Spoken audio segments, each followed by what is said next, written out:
Alright, today we're going to make a simple leather sheath for this hunting knife. First thing I need to do is lay out my pattern on the leather. You can do this first by just tracing the knife on there and leaving room for what we call the welt. The welt is the piece of leather that surrounds the seam. Usually leave about 3/8 of an inch. You can also make a paper pattern instead. You'll notice when I roll it over, I make sure and I leave enough room for the spine.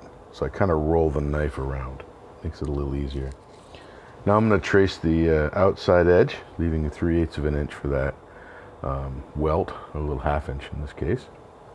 I'm planning on trimming that back later. So I'm going to sketch the center line just so I have a kind of a reference.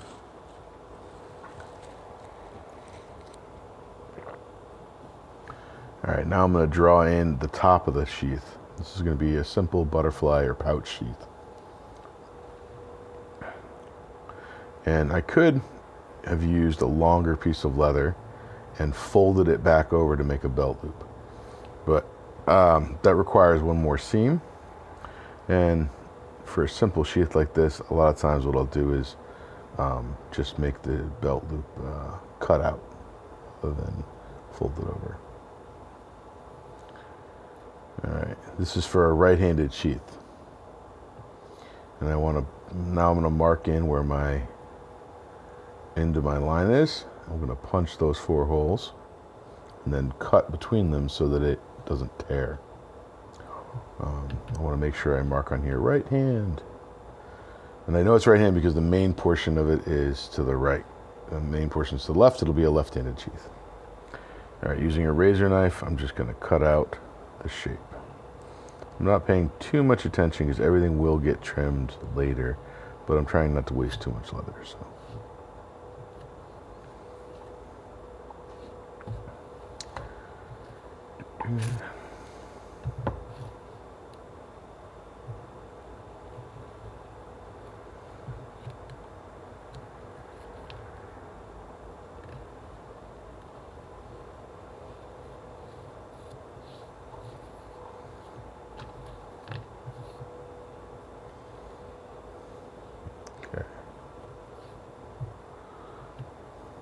Alright, now I'm going to punch those holes. And this is important because if you have a nick, a straight line in the leather, it tends to tear. By having these little holes at the end, it keeps the leather from tearing. And I don't know if you can see it in that picture, but my punch was clogged. Now I can punch it.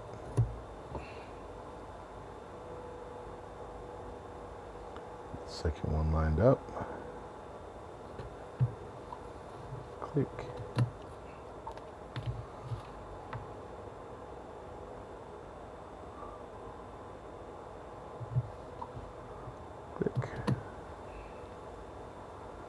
And there we go.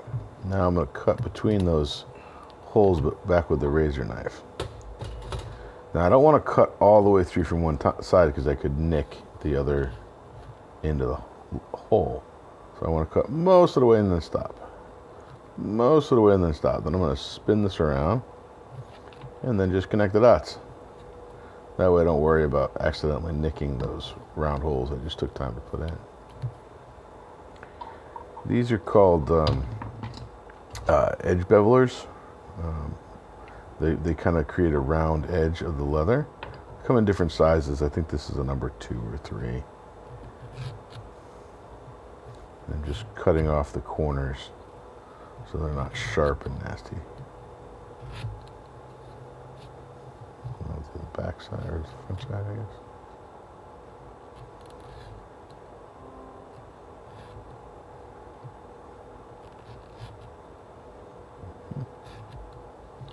And while I have this out, I'm going to do the inside edge where I know I'm going to not be able to get at it once the sheath's assembled. This will be against the handle of the knife. Alright. So now I'm going to take a little more time and just lay out this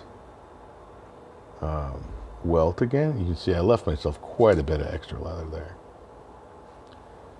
So, trace the knife in a little bit.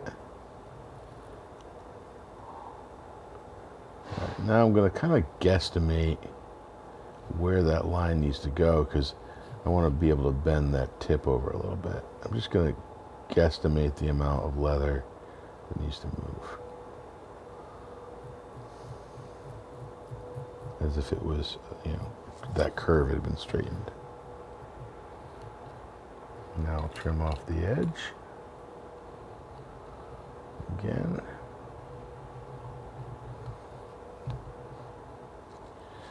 Alright. The other edge I will do once it's in place. Before I do any gluing, I need to make a welt. So I'm just going to trim a piece of this leather off and cut a straight edge on it. And then I will cut a 3/8 inch wide welt.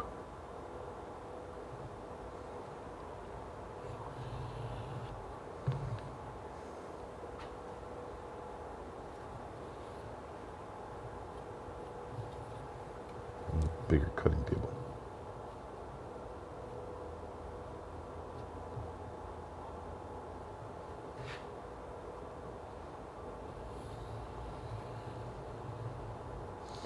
And this is like, I think, 6 to 8 ounce or 8 to 7/8 leather, something like that. I kind of tend to go a little lighter than this most of the time, but this is what we have right now.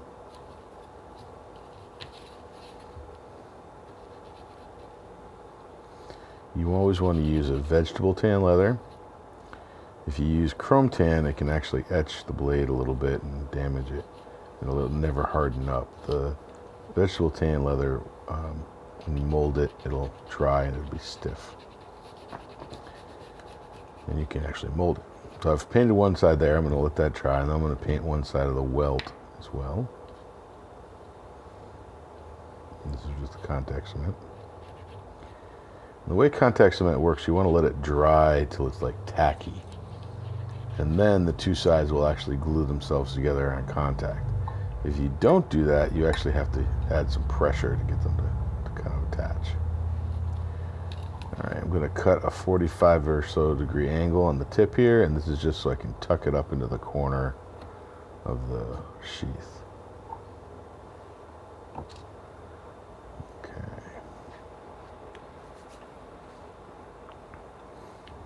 So we'll start by going right into that corner and then just bend the welt around and stick it down. Be careful not to go past your mark for the end of the welt line. Bring it back a little bit. And then I'm just going to pull it off the sheath so I don't nick that leather. And then trim it off.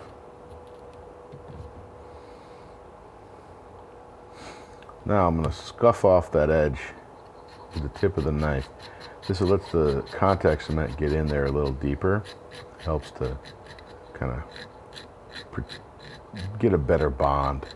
I make a little tool for this, but I've never really found it necessary. It's like a little wire brush.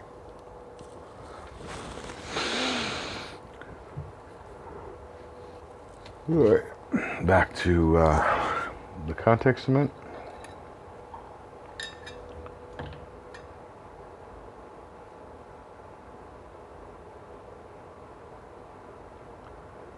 Alright, we're gonna go all over that welt side, and then we're gonna kind of guess the other side and paint that in as well.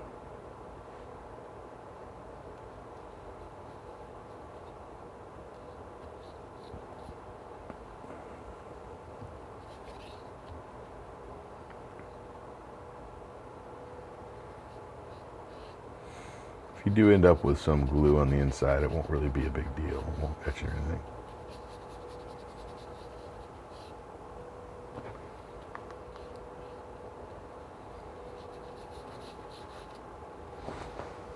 Alright, and let that dry a little bit, and now I'm going to squirt this down with water. This is called casing the leather. I usually do the outside, let it all soak in until it looks dry, just darker. And then I'll flip it over, and I'm going to put a little bit on the back side as well. See it all soaking in there?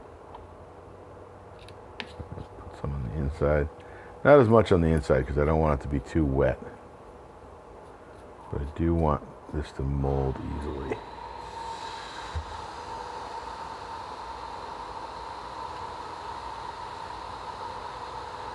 Alright.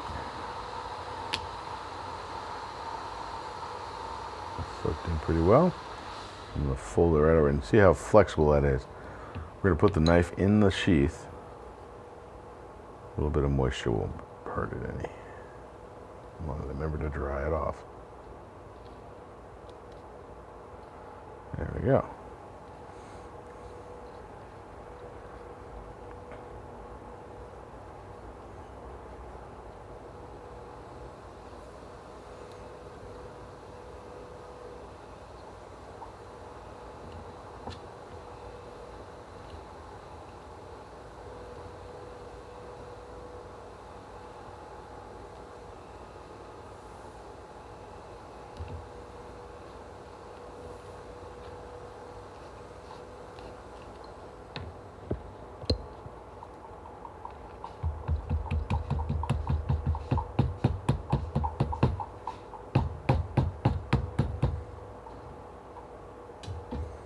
Okay, so now I need to trim that edge up. I'm going to start by trimming it with the razor knife and just get most of the nasty off. Get it down kind of close to flat. Nothing, not perfect. And then I'm going to bring it over to the grinder. You could do this all with a razor knife, but I find I get a better result with a grinder. I think probably because I'm better with a grinder than the razor knife.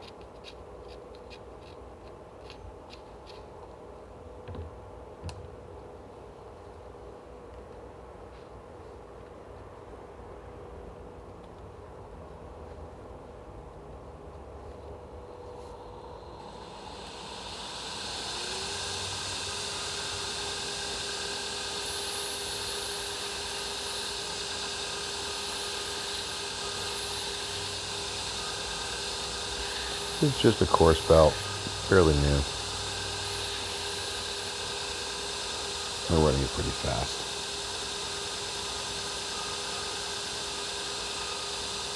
One thing you do want to make sure is you're staying square to the wheel. If you're a little off angle, that can mess with things later. Alright, so now I'm going to go back with that edge beveling tool and just take off that burr that we left. Oh, good placement on the camera. Trim the tip off a little bit. It's not so pokey.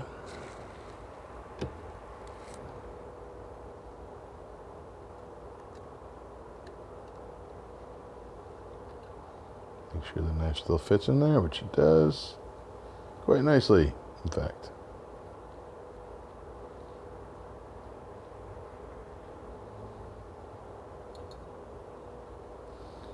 Grab a pair of scissors, and I'm going to just trim this back. I estimated the pouch a little too much.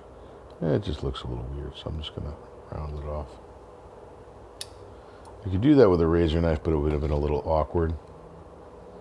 Go back and just blend it in with the beveler.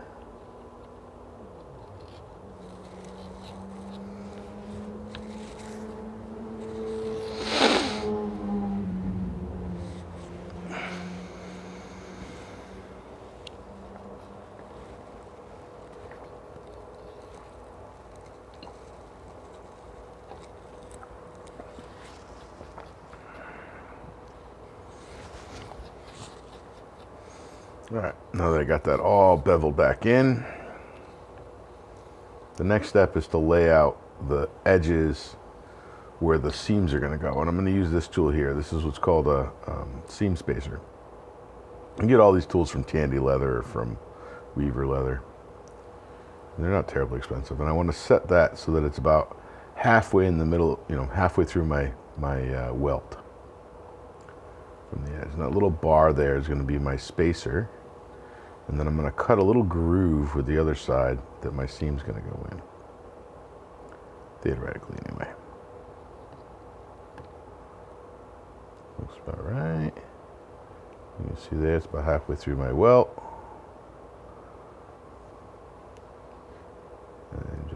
quick little cut. I'll do the same thing on the other side, trying to end in the correct place, which, you know, that doesn't always work.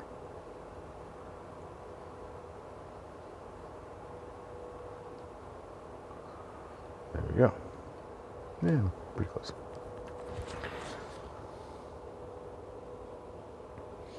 Now, I'm going to use I'm just going to extend it up. I don't know why I did that. It looks silly.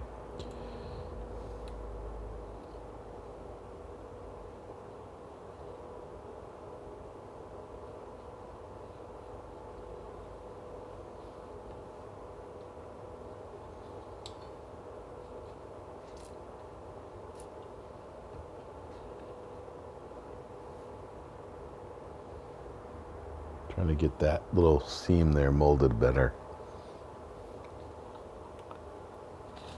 Dig up a piece. Yes. All right, I'm just going to tool that a little bit to kind of hide that angle a little better. These are stamps you can get from any Tandy Leather. There's a bunch of different shapes you can use. I like this little half round that I'm looking for right now.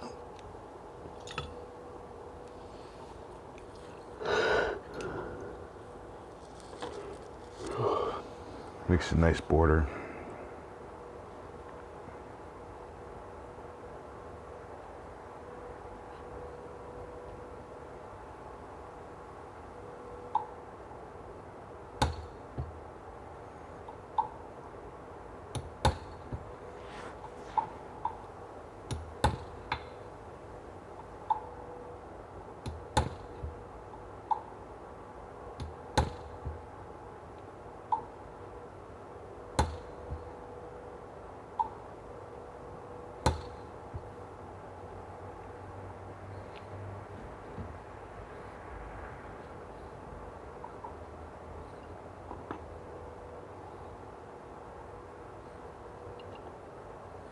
This is a little scrolly looking one. Oh, where is it? That's the one.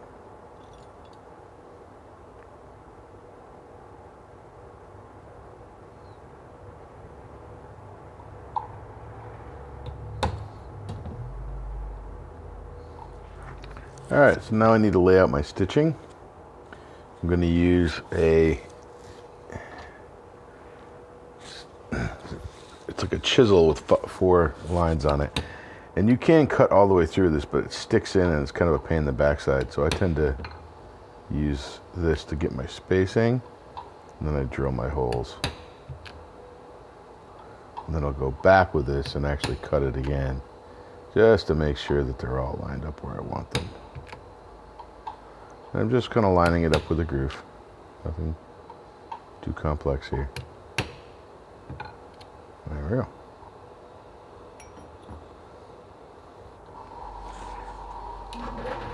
You can just use a nail or a 1/16 inch drill bit.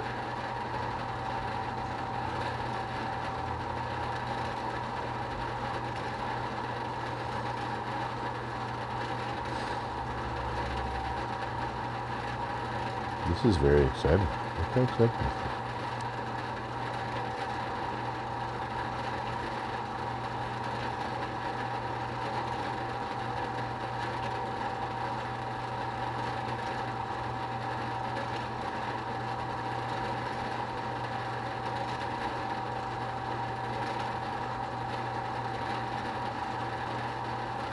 Always drill from the front side, because sometimes it doesn't go through quite as straight. And if you have a little funk you need to adjust, it's better to adjust on the back side. It's kind of okay. Now I'm adjusting those funk on the back side. Trying to bring those holes a little closer to the groove I cut earlier.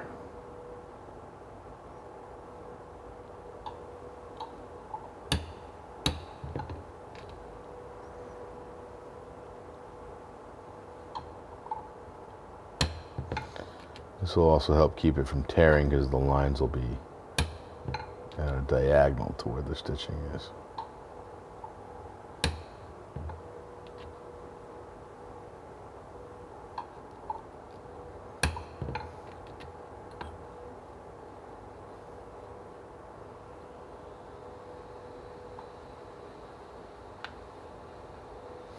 Alright, I'm going to do a little bit of punching on this. First starting at the base of where I started before. I'm going to continue that down. Now the problem is I can't really stamp this as it's sitting because, you know, there's nothing supporting that inside edge. So what I'm going to do is I'm going to cut a piece of scrap leather to the shape of the blade. And then what I'll do is stick that in the middle so that's like it's got 3 layers of leather in there. And then I can stamp it without actually worrying about crushing it.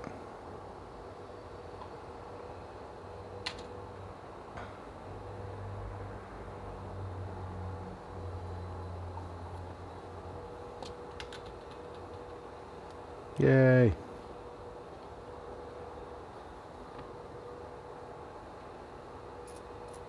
Light spritz of water.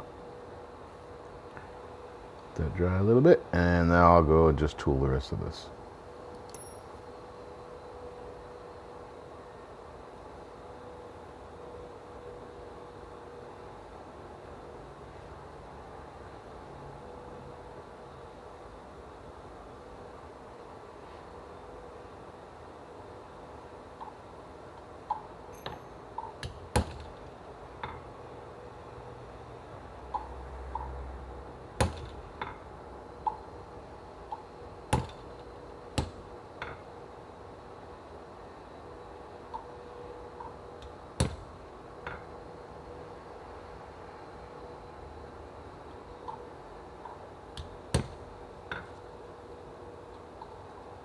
Ow.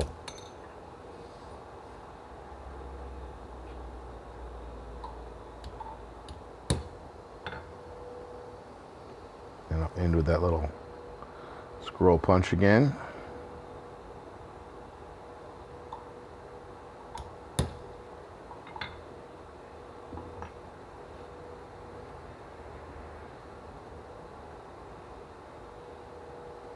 I'm going to take that first punch and just extend that line all the way down to the base along the edge of the seam.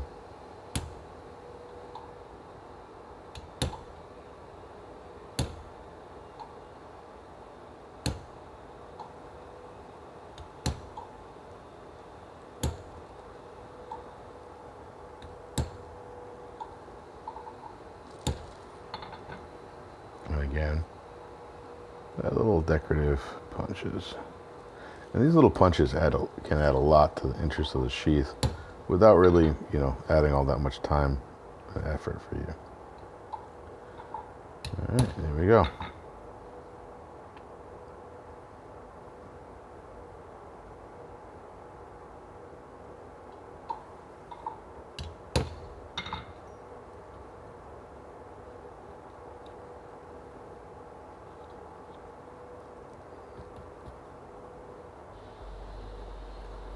Mold the back here a little bit by just slipping a piece of leather the size of the belt in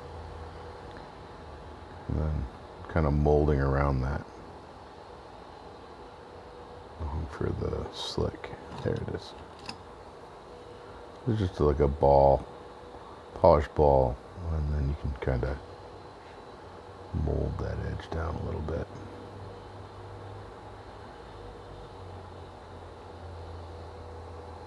You could also use a boning tool or a slick. Whatever works.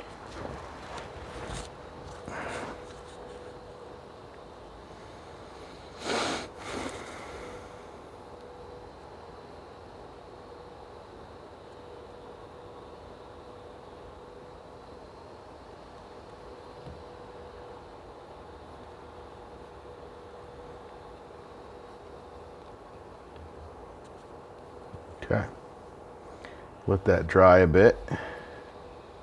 Now I'm gonna put some gloves on and dye the leather.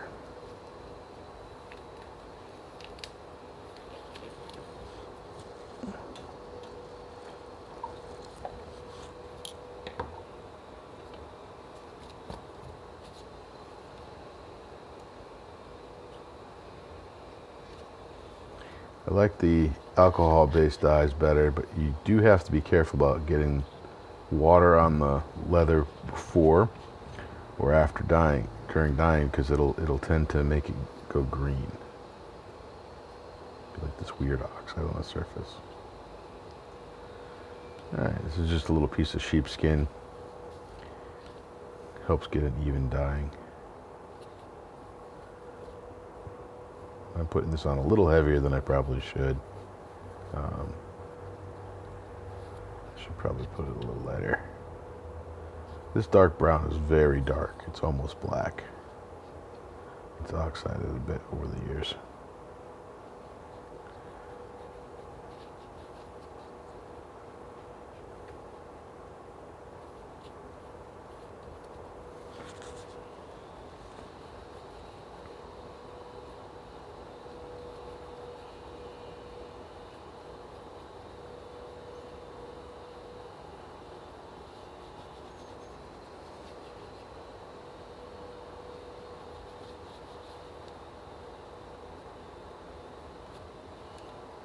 Alright, once I'm done dyeing, pour the rest of the dye back into the bottle.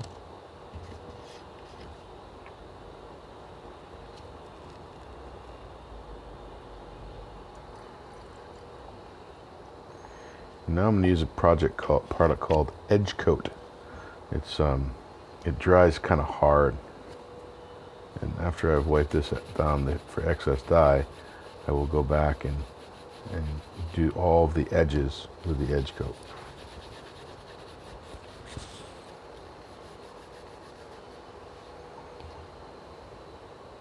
Comes in brown and black, and this one's been corrupted by a little bit of black dye, which kind of brings it closer to this particular color. But the tone's a little off from the black, from the brown rubber. Doesn't really matter, it'll kind of blend. I want to get all the edges. And what it does, it just kind of seals the edges and helps keep them from getting all funked up. And you want to wipe it off the shiny part of the leather if you get any on there.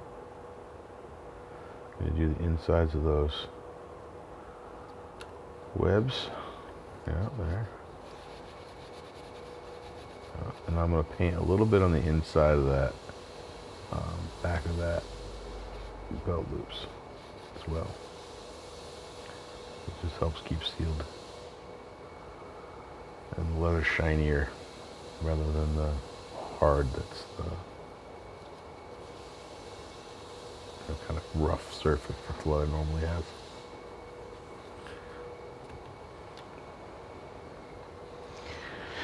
Alright, let that dry a little bit, and then I will burnish up the edges.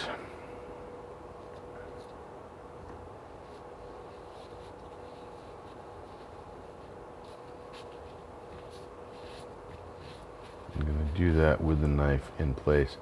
I'm going to make sure there's no dye coming off onto my cloth. Like that. Make sure it's still molding in place. Okay. Now, I'm going to use a burnishing tool. This is a jeweler's burnishing tool, but you can use just a Sharpie too. You see that slicks down that edge nicely. Anything that's smooth really will work for this.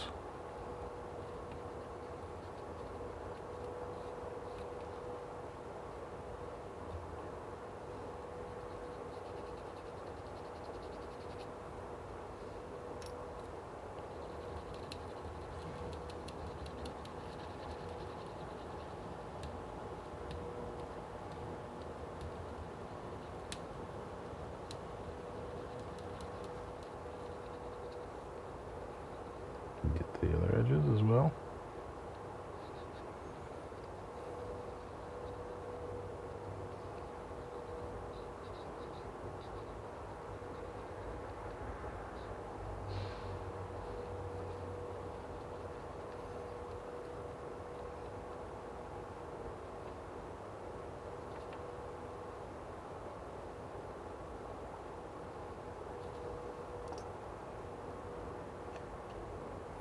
Anytime I see a little spot that didn't get enough dye, I'm dipping a little bit of the dye on the tip of the brush and just putting it back on there.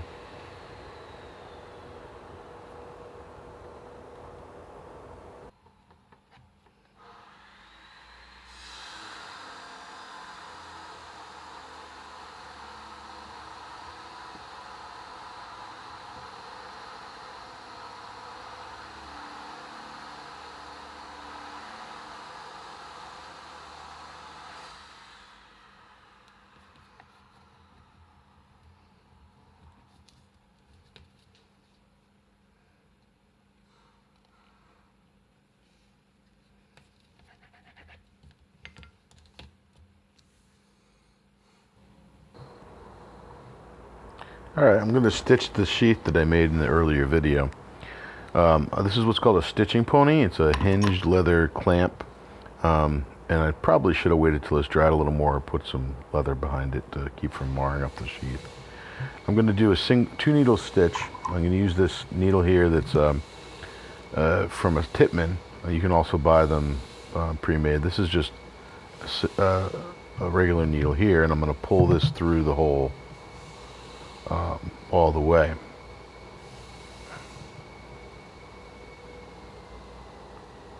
Like that. And then the second needle, I've threaded in the leather so that the dip side is to the same side. Now I'm going to do what's called a lock stitch, just like that. Push through. These holes probably could be a little bit bigger. That's probably why I'm struggling so much to get it through. I shouldn't have to put quite this much pressure on it.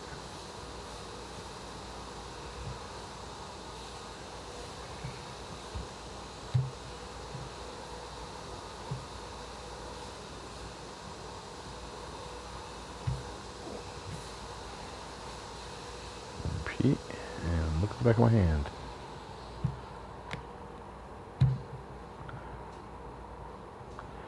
And that's just sort of a repeat, and making sure that I'm always going to the side of the needle that has the dip. I lay this out in the beginning so that that is always going to be the side I cut.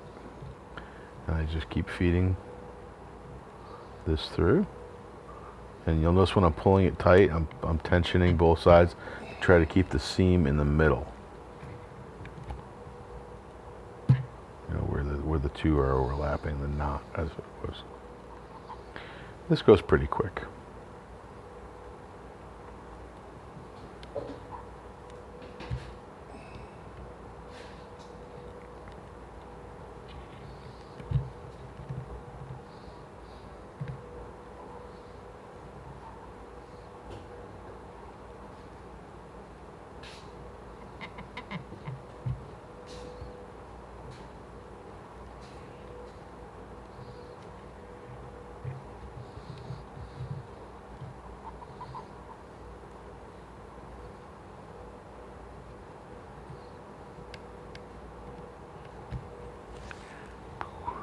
So the needles that you can buy at like Tandy or one of those that do this have like a the needle's replaceable, and then they have like a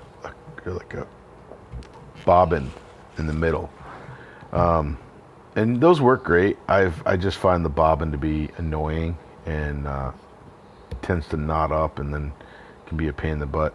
So I ended up just making this little one here, which is just a chunk of antler stuck into the into a piece of or just a needle stuck into a piece of antler glued in, and I just leave the excess thread and kind of palm it so that I can keep the tension on it, and it works pretty good. That's the wrong side. That's the right side.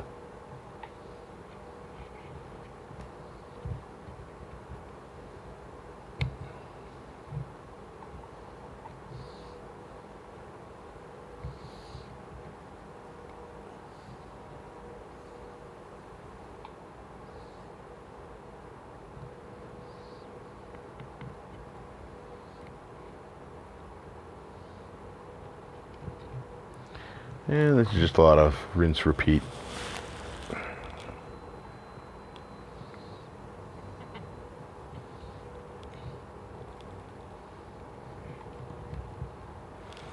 You want to cut a little bit more than twice the length of your seam for your thread.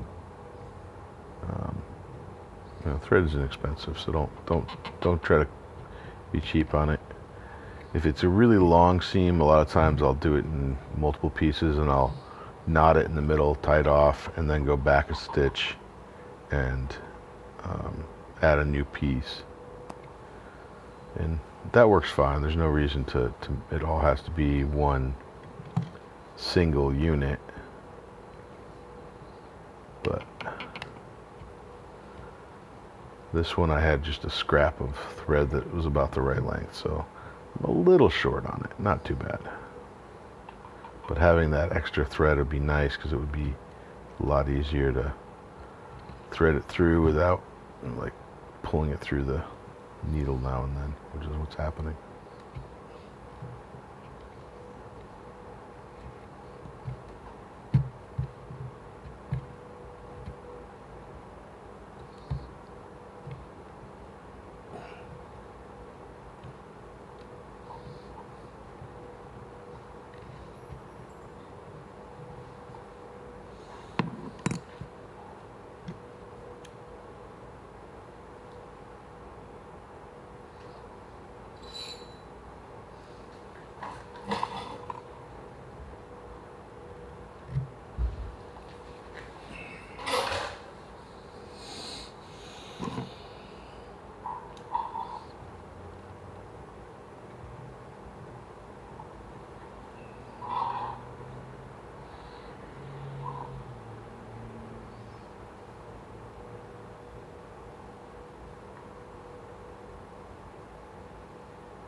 Okay.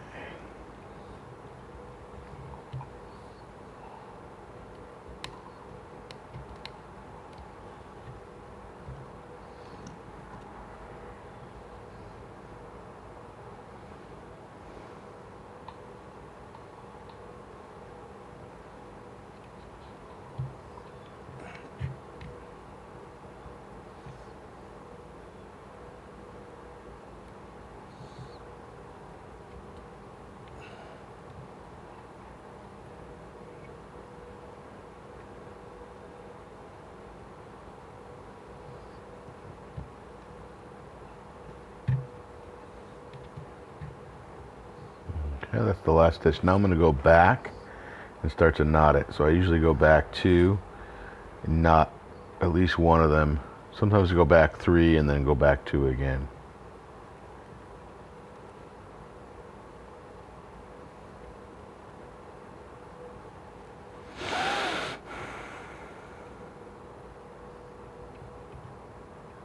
But really anything that'll knot the end of the cord is enough. You see I'm having problem pulling that through.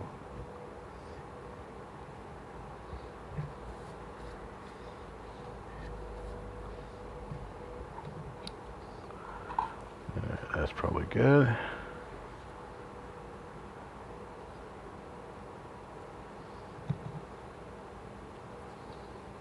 There we go.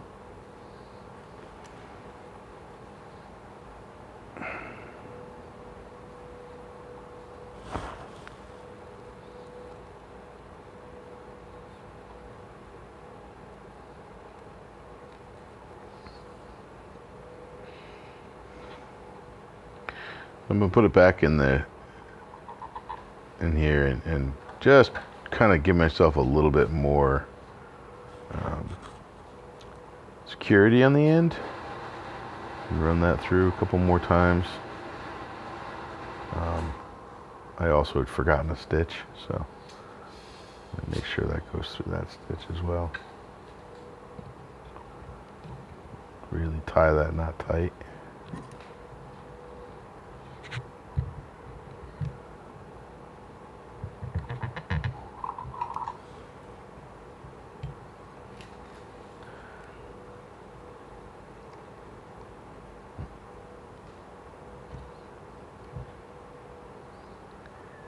Through one side. There we go. And then I'll do the same with the other. So this is through the middle, and that's the last stitch.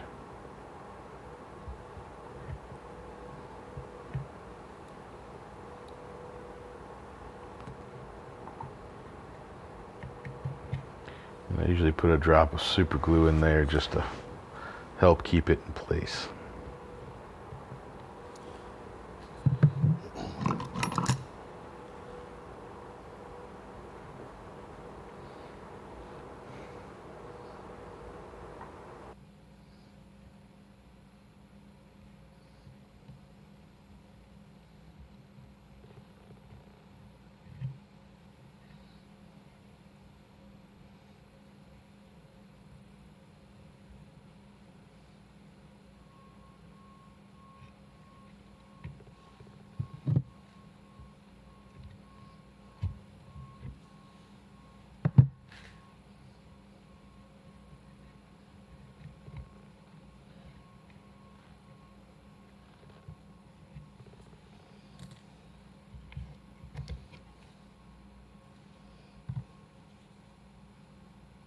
Now that I have my knife stitched, I'm going to just finish cleaning it up a little bit. This is Echo Flow satin, satin sheen, I think it's called. And just put a good coat on that, and it'll seal the leather and help protect it from the weather, but it'll also give it a nice kind of satiny sheen. Thus the name satin sheen. Take the knife blade out.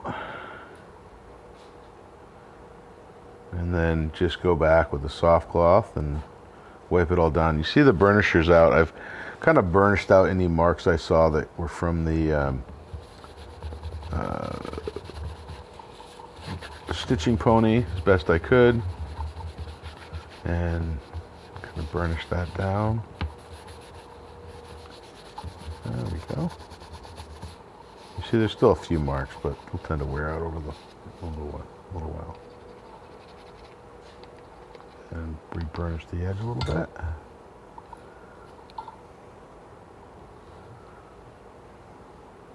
Good retention.